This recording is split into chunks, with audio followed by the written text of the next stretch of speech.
सुप्रभात बच्चों, मैं आपकी हिंदी की अध्यापिका और आज हम हिंदी की पुस्तक स्वर शानवी का पहला पाठ शुरू करने जा रहे हैं। इसका शीर्षक है वर्णमाला। तो चलिए शुरू करते हैं।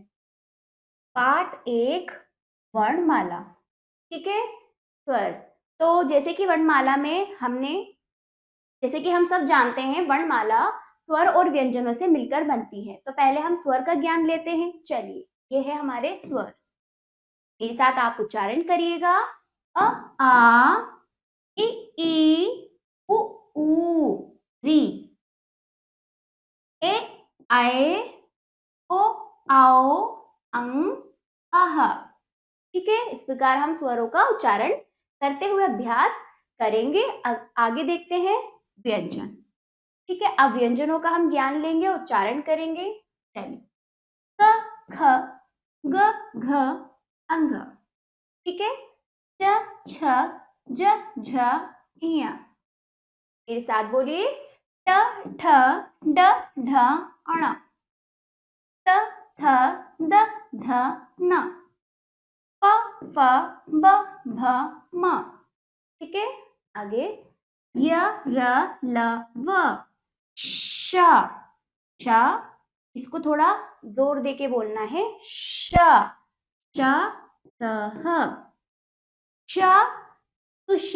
श का इसमें थोड़ा क्या होता है, शांत रहता है, साइलेंट रहता है। तो श त्र य त्र अड़ा अढ़ा। ठीक है, इस प्रकार हमने व्यंजनों का उच्चारण किया। अब देखते हैं कि किस प्रकार इन व्यंजनों का वर्गीकरण किया गया है। चलिए, जैसे अभी हमने पहली पंक्ति में पढ़ा क ख ग घ अंग। तो कहां से शुरू है? का से। और बाकी ये सब का के साथ बाकी वर्ण हैं। तो का के साथ ये वर्ण सभी हैं, 5 वर्ण।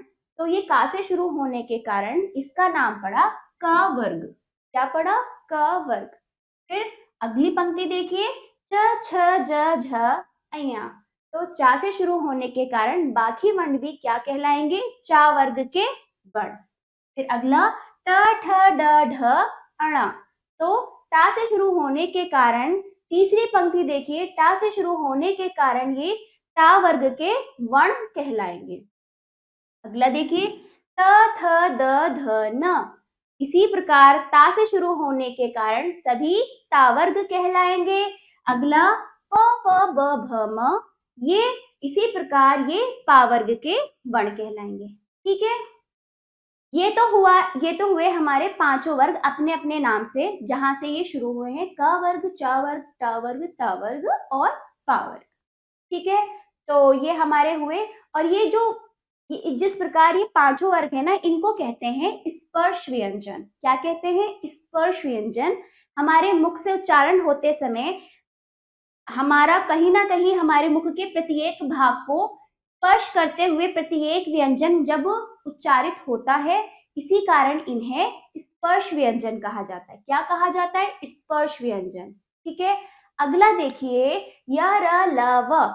य र ल व, आप देख रहे होंगे कुछ स्वर की भी भांति नजर आ रहे हैं और कुछ व्यंजन भी लग रहे हैं। तो ये स्वर और व्यंजन के बीच का हिस्सा है।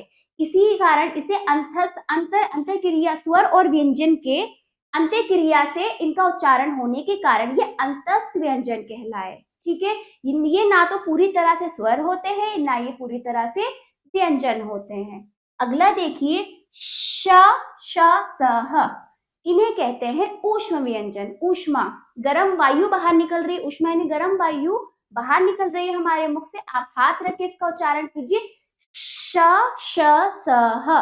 गर्म वायु निकल रही है यानी ऊष्म व्यंजन। इनका उच्चारण करते समय हमारे मुख से गर्म वायु निकलती है, जिसके कारण इन्हें कहते हैं ऊष्म व्यंजन। ये अक्ष, त्र, ज्ञ, श्र, ये चारों जो हैं ये संयुक्त व्यंजन है। क्यों है? क्योंकि ये दो व्यंजनों के मिलने से बनते हैं, इसलिए इनको संयुक्त व्यंजन कहते हैं। जैसे देखिए अक्ष, त्र,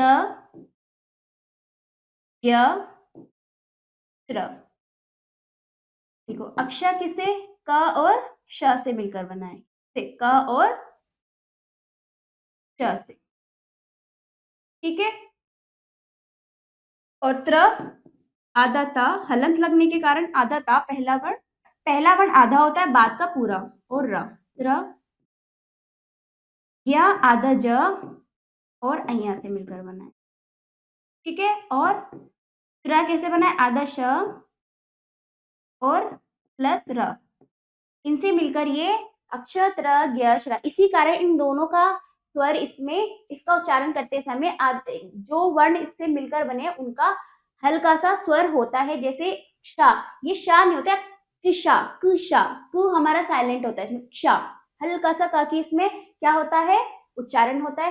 त्र ता और र, ज्ञ ज्ञ, ज और अञ, ठीक है, ज्ञ और श्र श और र। देखिए आप इन वर्णों में देखिए इन दोनों ही वर्णों का उच्चारण हो रहा है, इसी कारण इसे संयुक्त व्यंजन कहते हैं, ठीक है बच्चों। आशा करती हूँ आपको यहाँ तक अच्छे से समझ आया होगा।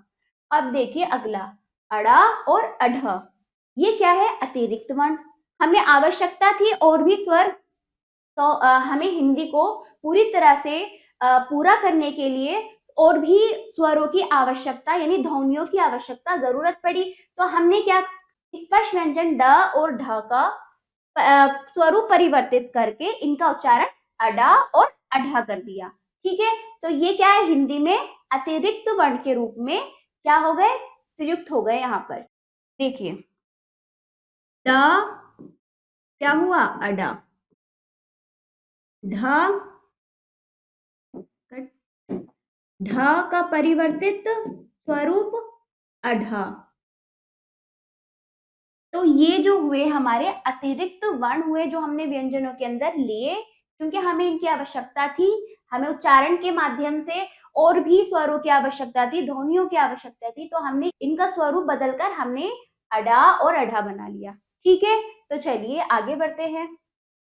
कितना आपने जाना, अच्छे से समझा, इसका उच्चारण आप करते रहिएगा और प्रत्येक का स्वरूप अच्छे से इसकी पहचान करके आप इसको कंठस्थ कीजिएगा।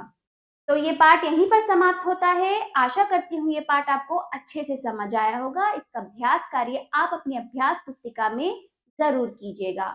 और अब हम मिलते हैं अगले पाठ पर। धन्यवाद।